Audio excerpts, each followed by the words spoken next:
olen 18-aastane ja õpin forwarderi operaatoriks. Luuale tulin sellepärast, et väikse poisina sai käidud isaga metsaveoautoga sõitmas. Olid pikad päevad ja siis sai metsas, nägin ka forwarderi.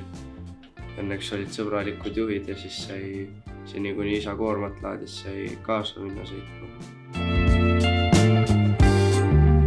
Alguses, kui kooli tulime, siis hakkasid metsanduse aluse tunnid, siis lõppisime kõik puuliigid, kasvukohatüübid ja seejärel läksime saepraktikale.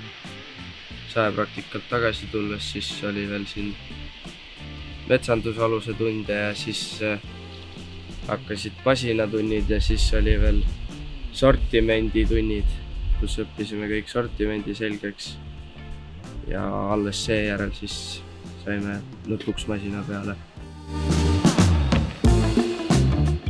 Lanke on erinevaid.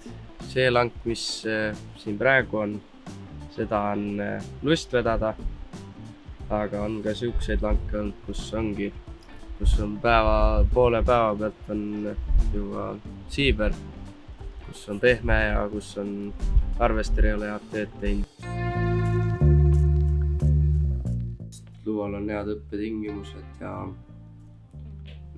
toredad kaasõpilased ja toredad õpetajad.